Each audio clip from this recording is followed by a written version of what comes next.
नमस्कार दोस्तों, आज हम आपको छठी मैया की कहानी सुनाने जा रहे हैं। कार्तिक मास की षष्ठी को यह पर्व षष्ठी तिथि के रूप में मनाया जाता है। 5 दिन के बाद षष्ठी को यह पर्व होता है। एक महापर्व के रूप में इसको मनाया जाता है। छठ पर्व 19 नवंबर को है। तो आइए सुनते हैं इनकी कहानी। तो प्रेम से बोलिए छठी मैया की जय। एक बार एक बूढ़ी माँ अपने बेटे, बहू व पोते के साथ रहती थी। उनके घर किसी चीज की कमी नहीं थी। वह छठ माता की परम भक्त थी, पर बहू आधुनिक सोच की थी। उसका पूजा पाठ में मन नहीं लगता था। कार्तिक शुक्ल पक्ष की छठी आई तो बूढ़ी माँ अपने घर की साफ सफाई में लग गई। उसने बेटे को आम की लकड़ी, पूजा का सामान लाने के लिए बाजार भेज दिया। बूढ़ी माँ ने बहू से भी छठ माता का व्रत रखने को कहा। बहू बोली, मुझे इस पर विश्वास नहीं है, इससे क्या होगा।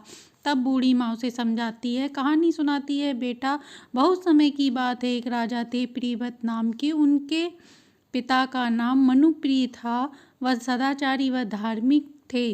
विवाह के बहुत दिनों बाद भी उनके कोई संतान नहीं हुई तो उन्होंने एक ऋषि कश्यप से पूछा तो उन्होंने बताया कि पुत्रेष्टि यज्ञ का अनुष्ठान करें। तब उन्होंने पुत्रेष्टि यज्ञ का अनुष्ठान किया। इस यज्ञ के प्रभाव से स्वर्ण के समान पुत्र का जन्म हुआ, परंतु वह मरा हुआ पैदा हुआ। राजा प्रियव्रत अपने पुत्र को लेकर शमशान गए।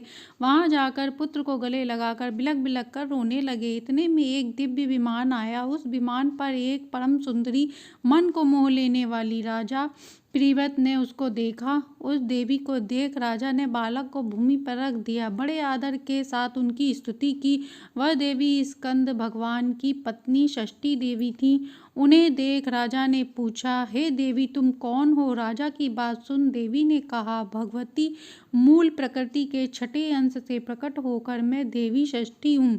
इस संसार में छठ माता के नाम से प्रसिद्ध हूँ। छठ माता ने उस बालक को देखा, उसे उठा लिया और उसे जीवित कर दिया। बालक स्वर्ण के समान तेज वाला था। बालक हंस रहा था। अभी राजा उस बालक को देख ही रहे थे कि छठी माता ने उस बालक को लेकर जाने लगी। यह देख राजा के कंठ तालु सूख गए।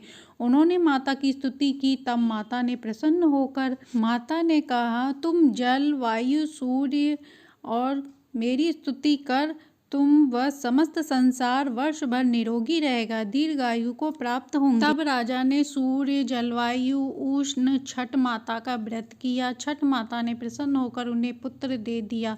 तभी से कार्तिक शुक्ल पक्ष की छठी तिथि को यह व्रत रखा जाने लगा। तब बूढ़ी माता ने अपनी बहू से कहा कि बेटी, छठी माता की महिमा बहुत अधिक है, इनका प्रभाव भी बहुत अधिक है। महाभारत काल में कर्ण ने भी यह व्रत किया था। बहू ने कहा, यह सब मनगढ़ंत की बात है, मैं इन पर विश्वास नहीं करती। बहू को समझाती हैं पर वह नहीं समझती। बेटी, मेरे पोते की दीर्घायु के लिए यह व्रत करो। यह कहकर बूढ़ी माँ छठी माता से क्षमा मांगने लगी। बहू ने बात को अनसुना करके वहां से चली गई। बूढ़ी माँ ने सारा दिन नहा खाए व्रत किया।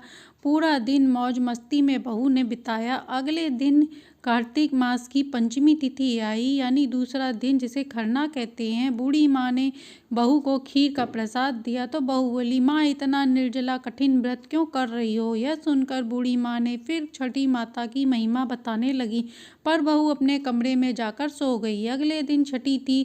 सभी लोग पूजा की तैयारी कर रहे थे। बहू सो के देर में उठी। बहू ने अपने पास लेटे हुए बेटे को उठाया, पर बच्चे ने जवाब नहीं दिया। बहू बहुत घबरा गई और अपने पति बूढ़ी माँ के पास गई। तो तीनों कमरे में दौड़े दौड़े आए और बच्चे को जगाने लगे, पर बच्चा नहीं जगा। वह बच्चे को लेकर अस्पताल गए। डॉक्टर ने देखा पर बच्चे की सांस नहीं चल रही थी। डॉक्टर ने यह देखकर हैरान थे, परंतु विधि का विधान, प्रकृति का नियम। डॉक्टर ने अपने हाथ खड़े कर दिए। तब वह लोग रोते हुए बच्चे को लेकर बाहर आ गए। बूढ़ी माँ का दिल पहले से ही घबरा रहा था। उन्होंने कहा, हे छठी माता, क्षमा कर दो, मेरे पोते को सांस भर दो। तुम तो पुत्र देने वाली हो, तुम समय से पहले प्राण कैसे ले सकती हो। उसी समय वहां एक स्त्री आई। बोली, छठी मैया असमय किसी के प्राण नहीं लेती। तुमने अवश्य ही कोई भूल की होगी जिससे माता नाराज हो गई। आज छठ का पर्व है, पूरी श्रद्धा से माता का व्रत करो, तुम्हारा पुत्र अवश्य ही जी उठेगा। शोक ग्रसित माता के लिए